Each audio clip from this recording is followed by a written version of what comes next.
BFM Bourse. Les réponses aux questions. Et chaque jour, toutes vos questions trouvent leurs réponses. Les réponses de nos experts. Emmanuel Grimaud vient de nous rejoindre, le président de Maximis Retraite. Bonjour Emmanuel. Bonjour Guillaume. Et bienvenue sur le plateau de BFM Business. Emmanuel, c'est la question rituelle dans ce rendez-vous. Êtes-vous prêt ? Oui. Alors on y va, on va démarrer avec cette première question. Tiens, d'une auditrice, Anne, qui ne comprend pas. On entend parfois, nous dit-elle, que la réforme des retraites a été votée, parfois qu'elle sera faite avant la fin de la présidentielle, parfois après. Qu'en est-il exactement, nous demande Anne. Alors, oui, c'est vrai, la réforme, on te le voit, il y a 2 ans, a bien été votée en première instance, mais elle n'a pas été confirmée. Et de toute évidence, elle ne le sera pas, et pas avant la fin du quinquennat. Donc on peut considérer que la réforme n'a pas été votée et n'entre pas en vigueur. Ensuite, est-ce qu'il y a une réforme ou est-ce qu'on doit s'attendre à une réforme dans les mois qui viennent ? Que les choses soient claires. Oui, à terme, on va travailler plus longtemps. Ensuite, il y a 2 écoles principalement. Il y a l'école, on augmente l'âge de départ et on va passer à 64 ans pour tout le monde. Par certains nous disent 65 ans pour tout le monde.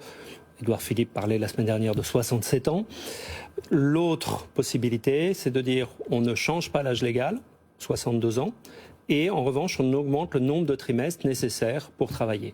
Et mécaniquement, ça va décaler l'âge moyen de départ, puisque de toute façon, le 64 ans, on va y arriver naturellement, puisqu'on a commencé à travailler plus tard, et que le nombre de trimestres requis va passer en quelques années de 41 annuités et demie à 43 annuités. Donc c'est déjà dans les textes, c'est une réforme de 2014, ça.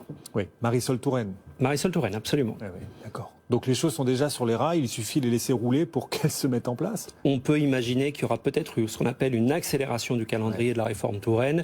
Autrement dit, des personnes qui aujourd'hui, nées en 1965, ont un nombre de trimestres requis à 169, peut-être qu'on leur demandera de travailler 172 trimestres. Donc ça fera chacun en fonction de son âge. Plus on est jeune, plus l'accélération sera forte.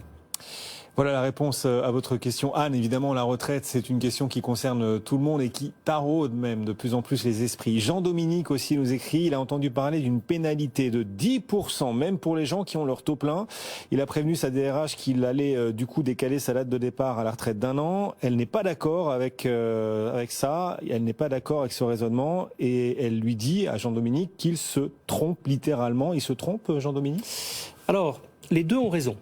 C'est vrai que depuis 2019, lorsqu'on part à la retraite avec le taux plein à la CNAV, on a 10% de pénalité pendant 3 ans sur les complémentaires. Donc c'est uniquement pendant 3 ans et c'est uniquement sur les complémentaires.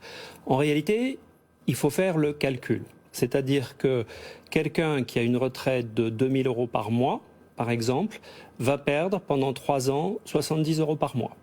Donc c'est pas négligeable. Au bout de 36 mois, ça va faire 2 500 € à peu près.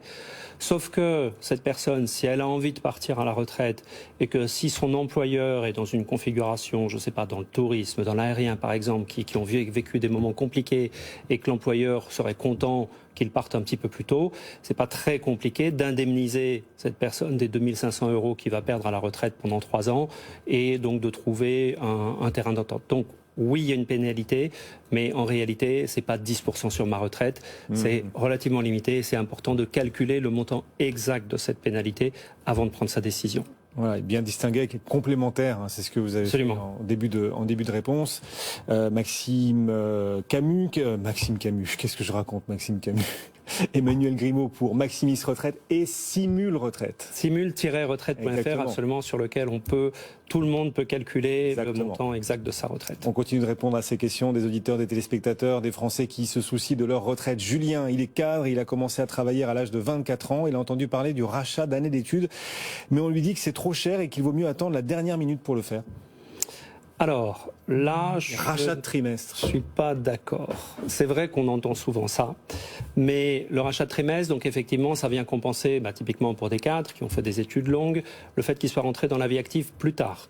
On a évoqué tout à l'heure les 43 annuités. Si j'ai commencé à travailler à 24 ans, ça veut dire travailler probablement jusqu'à 67 ans. Cette possibilité, donc, elle est ouverte à tous, y compris à partir de 25 ans. Mais moi, je ne conseillerais pas d'attendre la dernière minute. Pourquoi ? Parce que, par exemple, si votre auditeur est né le 1er décembre, S'il fait son rachat le 1er décembre, s'il envoie sa demande de rachat le 2 décembre, dans un mois et demi, il va payer 3% plus cher son rachat. Donc au maximum, ça peut lui coûter jusqu'à 1 500 € de plus. S'il attend le 2 janvier de l'année prochaine, donc dans 3 mois, il payera encore 3% de plus. Donc son rachat va lui coûter 3 000 € de plus juste parce qu'il aura envoyé sa demande 2 mois trop tard. D'accord ? Ensuite, il envoie sa demande. La CNAV met un certain temps à traiter les dossiers. Aujourd'hui, on est facilement sur 1 an. Dans 1 an, ça lui donnera 6 mois pour prendre sa décision. Autrement dit, on sera en avril 2023. En avril 2023, il aura une assez bonne visibilité de la nouvelle présidente, de la réforme que celui-ci ou celle-ci aura prévue. Et donc, il aura une assez bonne visibilité pour décider de faire ou de ne pas faire. Et s'il n'a pas la trésorerie, il peut très bien étaler son rachat jusqu'à 60 mensualités, autrement dit 5 ans. Donc effectivement, le rachat, ça peut être extrêmement rentable, en plus, en particulier pour les cadres. Et il y a une autre dimension. L'autre dimension, c'est que si il a envie de travailler encore jusqu'à 62 ans ou 64 ans, bon, à la limite 64 ans, il n'aura peut-être pas le choix, mais 67 ans, c'est peut-être un petit peu long. Donc, indépendamment de l'intérêt du rachat financier, en achetant ces trimestres, en achetant 3 années, ça lui permet à 64 ans d'avoir son taux plein et d'avoir la liberté de dire je continue parce que ça m'amuse, parce que ça m'intéresse, ou je m'arrête parce que j'ai d'autres projets et j'ai envie de faire autre chose. Et vous dites non, ça coûte pas trop cher de racheter les trimestres. La question, ça n'est jamais le combien ça coûte. La question, c'est le combien ça rapporte. Exactement. Et on peut avoir des rendements, puisqu'on est dans l'émission BFM Bourse, on a des TRI perpétuels, qui peuvent monter jusqu'à 12, 15. On a parfois eu des 20% en TRI perpétuel, ce qui, a priori, n'existe pas dans le monde de la bourse. Ça existe sur des très courtes périodes, mais pas sur des très longues périodes. Emmanuel Grimaud pour simul-retraite.com. FR, bah voilà, fallait que je tombe dedans. Toutes les flaques, je tombe dedans aujourd'hui.